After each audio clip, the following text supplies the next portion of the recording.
So, alam niyo naman, bagong taon na. Pag bagong taon, syempre, iwas paputok. So, ito na yung uso ngayon. Mga sound na siya. So, ito na yung gagamitin ko. Tama-tama mag-New Year na. Ano.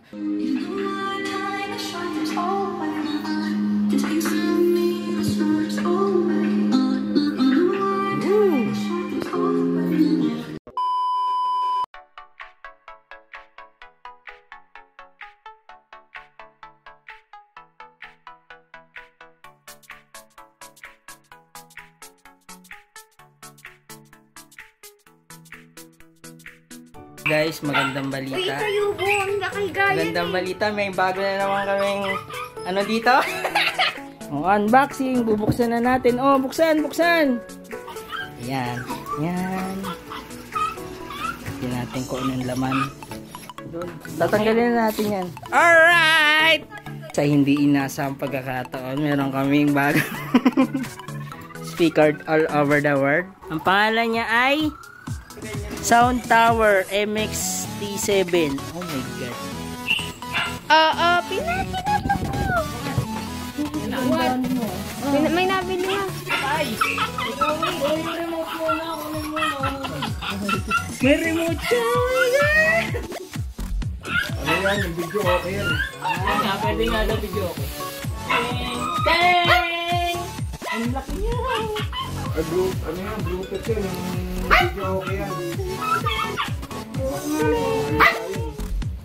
Ayan, binuksan na namin siya. Naka-bluetooth ready na daw. Ano siya? RGB. Hoy, may ilaw nga! May ilaw nga! Oh my god! Parang siyang ano! Party nga! Pang party! Chuk! Okay, ito na tayo. Dito na tayo sa pinaka feature. Kung ano yung pindutan nitong MX-T70 na to. So, ito yung on-off. Ito yung input niya, kung Bluetooth ba yan or auxiliary, ito yon. Tapos ito naman yung para sa ilaw-ilaw niya. Off muna natin. Pag off siya, walang ilaw si natin, Sound Tower. Pero pag pinindot na natin to, ambient mode yata to, ambient, ganyan. So, ganyan yung itsura niya. So, matagal siya magpalit ng kulay, ganyan lang siya. Tapos, kapag pinalitan na natin, gawin na natin siyang party, ganyan na siya magpalit ng kulay. Mas mabilis ng konti. Ayan. Tapos, party, dance, pag dance, ganito naman siya. Ayan. Para sumasayaw nga yung ilaw. Tapos, pagpunta naman tayo sa thunder, ang thunder ay ayan, ang thunder. So, hindi magkakasabay yung ilaw. Magkakaiba. Hindi siya sabay. Para nga daw kidlat eh. Tapos, ito naman yung star. Ang star, ang itsura niya ay ganyan palang star. Okay. Ganun lang pala yun. So, yun lang. Ayun lang yung klase ng mga reading light niya. Tapos, ito sound, ito yung sa volume. Ito yung bawas. Ito yung dagdag na volume. Ito yung bass.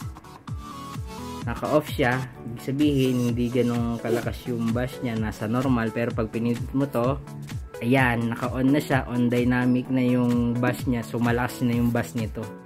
Bass! Yan o. Malakas na yan. Tumunog. Dumadagundong na. Tapos ito, syempre, play and pause. Ayan. So, wala pa naman nakakonig. Tapos sa likod na tayo.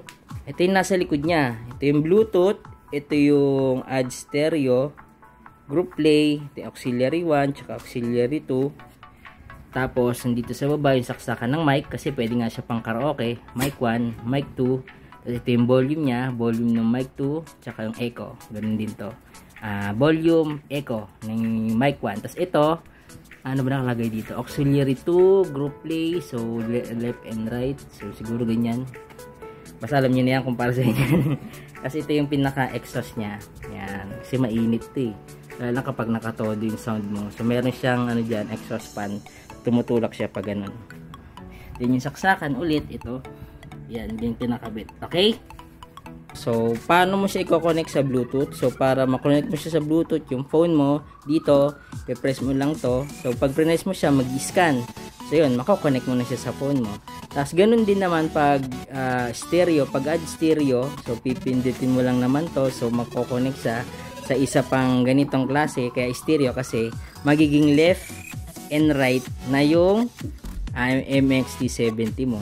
Kung gusto mo naman yung party connect, ito party connect ba tawag dyan? Group play pala ang tawag. Pag group play, so kung nyari maraming ganito, pwede siya hanggang 10 ganito, magko-connect sila pwede. So, sabi doon, pwede mag-connect ang MXT70, T50, at saka T40. Yun ang mga compatible na pwede mag-connect. Yung tatlong klase lang na yun. Okay? Pakita ko naman sa inyo remote. So, meron siyang remote. Ayan, may remote siya. Ito yung remote na, no? So, nakabalot na siya. Actually, follow-up video ko na to kaya ganito na itsura niya. Ayan, so makikita nyo naman kung ano yung laman nung remote nila. So yan, okay, may effect pa yan, so kayo na lang makaka-discover kapag nakabili na kayo nyan. Okay, so ayun nga pala, ito nga palang si Samsung sa mga sound tower, meron siyang application dito sa Google Play. Itong tinatawag na Samsung Sound Tower Giga Party. Yun, so na-download ko na siya, open lang natin. So, ayan yung itsura niya. Ayan o, MXT70. Ayan si MXT70 namin. So, click mo lang to para makakonect. Actually, nakakonect na yan. Ayan. Tapos, may nakalagay dito. Ayan o, mga beat, light. Ayan. So, madidiscover nyo na lang yan. Ayan. So, ayan yung itsura niya. So, punta na lang tayo sa remote. So, click na natin to. Click. Ayan. So, ito rin na may nasa remote. Ayan, kung hindi mo trip gamitin tong remote ni MXT70, ayan, kung ayaw mo gamitin, hindi mag-download ka na application sa cellphone. So, ayan na siya. Ito na yung remote ni MXT70. Ayan, so ito na yun. So, same lang, di ba? Astig, may remote siya sa cellphone. Okay? Okay. Tapos, may tweeter siya, left and right. Ito yung right, left. Meron siya nung mid yata ang tawag dito, mid speaker. Yan, tapos ito na yung pinaka bass niya. Ayun. Okay, tignan natin ano ba nakalagay dito sa special feature niya. Ayan, so sabi nga dito, ito raw si MXT50 na MXT7090 is 1500 watts. So grabe ang lakas nito. Ayun o, 1000 total RMS. Ewan ko yan, basahin yun. Ganyan siya kalakas. Kaya kung mapapansin nyo, hindi siya di baterya. So, direct may saksakan siya. Hindi gaya yung mga uso ngayon na di baterya. Kasi nga, sa sobrang lakas niyang 1500, kailangan niya na ng power supply. Supply na talaga direkta. Tapos, ano pa nakalagay dito? Ayan, so for feature, ito nga yung apat na feature niya, bidirectional. Bakit naging bidirectional? Kasi nga, left and right. So kapag nandito ka, syempre yung sound papunta dito yung isa naman papunta dito. Kaya bidirectional yung sinasabi nila. Next, ito yung sinasabi na built-in woofer. Ayan o. Yung built-in woofer, ayun. Ay, you know. Ang laki niyan. Ano yata ito eh? 8 inches ba yan? Ilang bang inches yan? 8 inches yata yung laki niyan. yung ano niya, pinaka-diameter. Ayun. Next is bass booster. Ayun na nga yun, bass booster. Ito, yung pinindot natin. Ayan. Oh. Next, ano pa, sinabi nila. So, karaoke mode. Yung nga, karaoke mode kasi meron nga dito saksakan ng mic. So, pwede siya sa mga Pinoy, gaya natin na mahilig mag-karaoke. Ano pa ba? So, yun. Yun lang naman nakalagay. Ayun, water resistant nakalagay. Water resistant. So, splash. Top panel. Do not have to. Basahin yan. Yun ang araw. Not guaranteed in all situation. Kaya pwede siya yung mga talimsiglan na tubig. Ayos siya. Pero kung babasahin mo talaga, intention mo, ay nako, hindi pwede.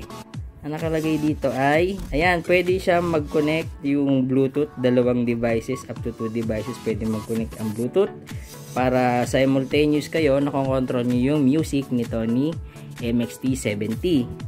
So, ayan. Tapos kung mapapansin yung built-in niya, nakita nyo may kanal to. Kasi pwede kayo maglagay dito ng tablet, lalo na kung magkakaraoke kayo, 'di ba? Uso ngayon ni ano, gaya nito, lagyan mo diyan. Oh. Lagyan mo siya diyan, kanta ka na. Oh. Pero mas maganda dito, tablet yung malaki. 'Di ba? Yan 'yon. Okay. Oo nga pala, nakalimutan ko. Meron nga pala siyang sound mode. So ito yung sound mode ni ni MXT70. So click muna natin sound mode. Anong sound mode? So may EDM na sound mode, parang ito yung pinaka-equalizer niya. So EDM, tapos may rock, may Latin, ewan ko bakit may Latin. Tapos may house, tapos merong reggae, then may party, and then standard. Ito yung standard, parang normal bass, normal tinis ng sound, yun. Tapos meron pa yata to, alam ko eh. Saan yun? Isa pa, ayan, standard. Tapos hip hop, ayan, may hip hop siya. Ewan ko ano yung hip hop. Tapos EDM. So yung EDM, electronic dance music yata yun eh. Basta yun. So yun yung ano niya, meron siyang equalizer, built-in equalizer, yun yan. Okay? Ano pa? Yun, sa sound na tayo. Ayan, itetest na natin kung gaano talaga siya kalakas. So tara, hanap na ng tugtog na hindi tayo makaka-copyright. Wait lang.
Okay. Okay, tama na yung sound na yun. Lakas pa rin na, kabingi. Ano, mararamdaman mo yung bass niya, gumagano sa dibdib mo. Dito, malapit ka, gumagano. Okay na natin, sobrang natin. Tinesting ko lang naman kung ano yung kanya, gano'n talaga siya kalakas. Ayan, so hinana natin. Lagay na natin siya sa pinaka normal volume niya, 20. Ayan. Ayun, so ayun, na-share ko lang naman kung ano yung bago naming sound system. Sound system ba tawag dito? Basta ganon. So alam niyo naman, bagong taon na. Pag bagong taon, syempre, iwas paputok. So ito na yung uso ngayon, mga sound na siya. So ito na yung gagamitin ko. Tama-tama, mag-new year na. So yung mga naghahanap dyan ng mga sound system, syempre sikat ngayon, mga JBL, mga ganyan. Kasi mga ano yun eh, di battery. Yun. Tapos di ko lang alam yung wattage nun. Pero ito kasi malakas din, 1,500.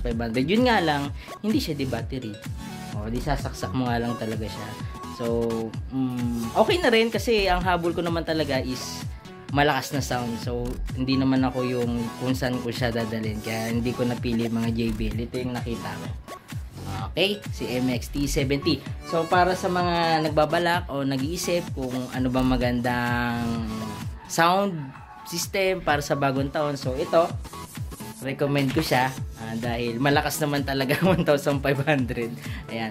So, sa yun, sana nakatulong tong video na to sa mga naghahanap ng idea. Ano ba magandang bilhin para sa bagong taon? Ayun. So, ayun. Hanggang sa susunod ulit. Thank you sa mga nanonood. So, bye-bye!